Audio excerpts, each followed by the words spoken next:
Andrade from the Liberal Arts Department here at the College of the Marshall Islands. And today I'm joined by Richard Newman, also from the Liberal Arts Department of the College of the Marshall Islands. Hello, Richard, welcome. We're going to be talking about Thank you for having me. book, Graveyard of the Gods. Graveyard of the Gods. Now, what's this book about? I think this novel came to me in 2008, and there was one scene that just appeared into my head, I have no idea why, of a guy in a cornfield where there was an oil derrick, and the oil derrick was barely working because it had almost pumped dry, and he was waiting for something, and it turns out that he was waiting for the St. Louis Mafia to come by and drop off a body that he was supposed to dispose of. And that was what started this whole thing. And then it was kind of like, when you tell a story or you're finding a story, it's kind of like taking a thread and you just start pulling it and you don't know what's going to be at the end of it. And that's what happened. So you are originally from St. Louis? I am from St. Louis. So does the novel incorporate St. Louis elements? No, it doesn't. Although St. Louis it figures prominently in the pieces that people talk about because that's where the mafia comes from. But it's all set in rural southern Illinois in the cornfields and the soybean fields of dying small town America. So I guess that you asked me what it was about too.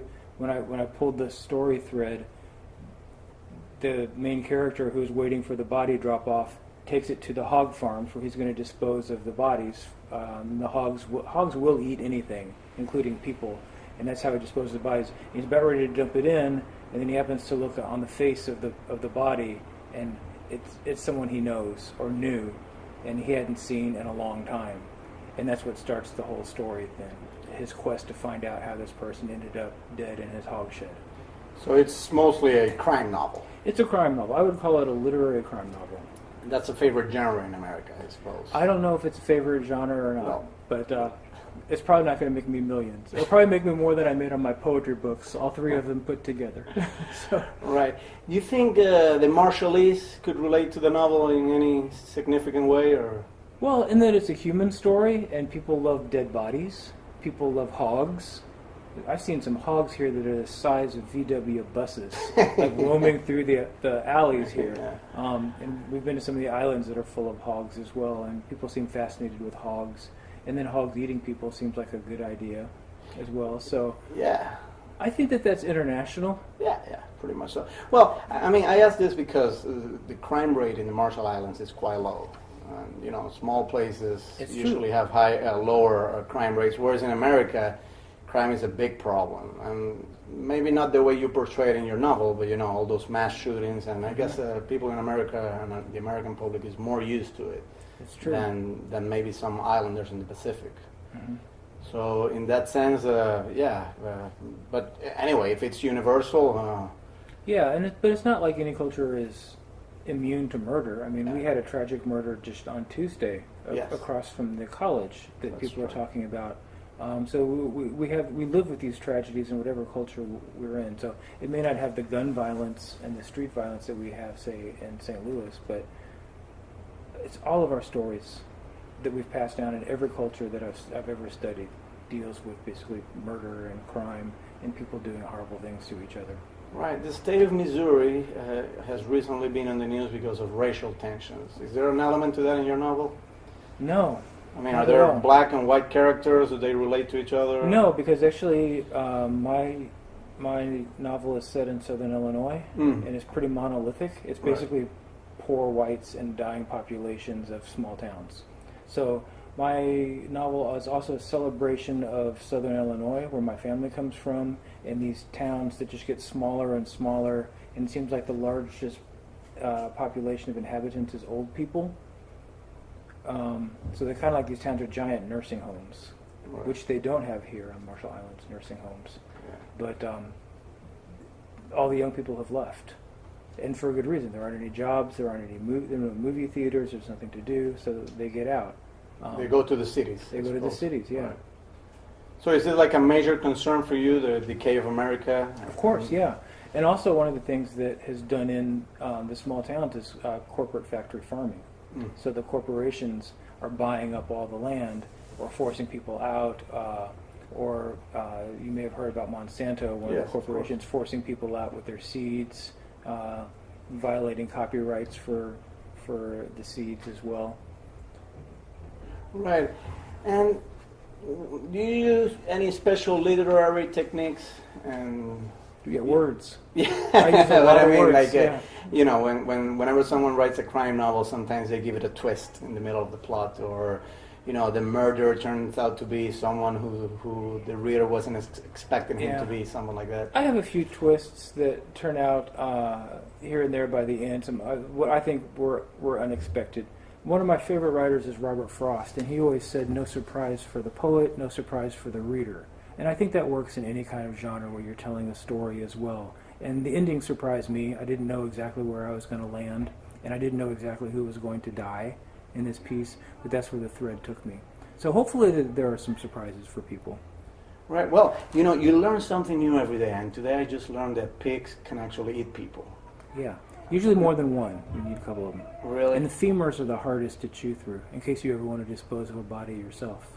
Right. So it's actually like a very efficient way of doing it. In Yeah. order to dispose of a body. I remember a movie, I think it was with one of the Hannibal Lecter's movies. In one of those movies, you know, a herd of pigs actually attacks human beings. I don't remember seeing that. Yeah. I didn't make up the idea. Actually, at one of the farms in my hometown area, there was a guy that accidentally fell into his hog shed and got eaten, and the only thing that was left was his Rolex watch. So. Wow. Does music play any element in your novel? Because I mean, I'm aware that Southern Illinois and, you know, all that Midwest area has like some very particular style of music. It does. And Americana and country. Exactly. You know, I refer to it some, but really not overtly. There's more music, I think, in the actual prose style than there is referred to. And I do use a lot of the rhythms of the speech patterns of the area. So to me that's music, but some people it sounds grating, I suppose. Right. So when is the novel coming out? And It's coming out September 20th. September 20th. Can we here in the Marshall Islands expect to read it? I hope so. I actually just got into an argument with the publisher. They were going to try to send the books here to the Marshall Islands, and apparently UPS will not send to anything that does not have a street address. And of course there are no street addresses here in the Marshall Islands. Right. They will not send to a P.O. box. Do you have any literary inspirations for this novel, and you know some authors that you would recommend students of the CMI to read in particular, and if they were to read your novel, they would identify some of those influences in your work? There are a lot, and a lot of them that you wouldn't actually think. Like F. Scott Fitzgerald is one of my favorite writers, just for his rich, beautiful prose style.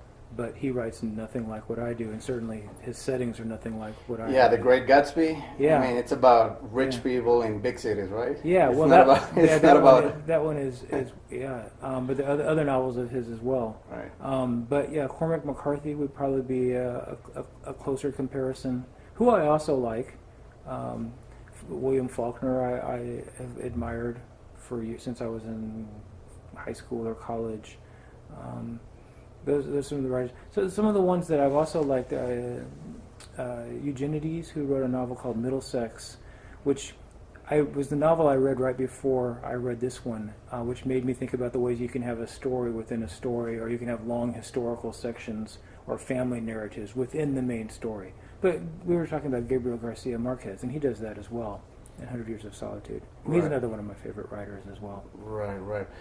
So I wonder what the psychological impact would be of someone, you know, finding a body and then, you know, realizing that that's actually someone you know. Yeah, and someone that had been close to you. Right. And you had a falling out with. Right. I mean, do you explore the psychology of the impact, the psychological impact of these experiences? I in the characters? do, but I do it through the main character's point of view, but he's not telling the story. So we call that close third. So there's first person, which is I, or there's second person, which is you. This is third person, but it's from the main character's point of view. So we call that close third. But he's also kind of a stoic, non-talkative person. He's not an intellectual person. So what you get is somewhat limited, and hopefully there are other psychological elements underneath it that resonate more than what you actually get on the page. because it's being filtered through his experiences. All right.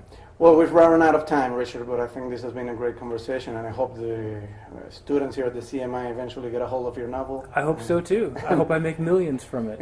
I'm tired of living off the fat of poetry. All right, you can find Richard Newman in the Liberal Arts Department, and of course you can find me also over there, and we're very grateful to you for having watched this video. Thanks for having me.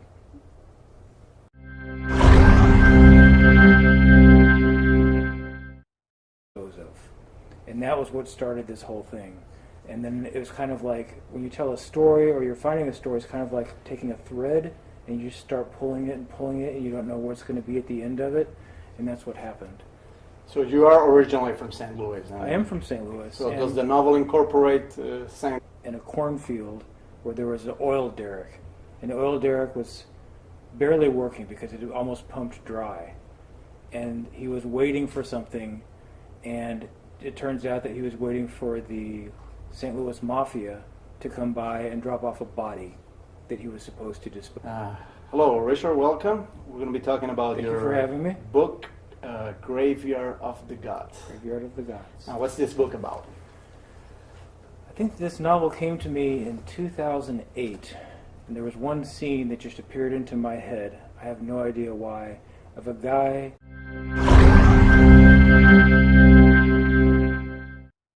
Hello, I'm Gabriel Andrade from the Liberal Arts Department here at the College of the Marshall Islands, and today I'm joined by Richard Newman, also from the Liberal Arts Department of the College of the Marshall Islands.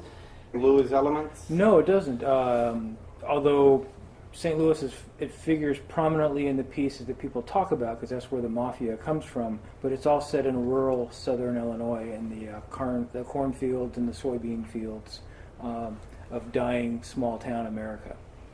So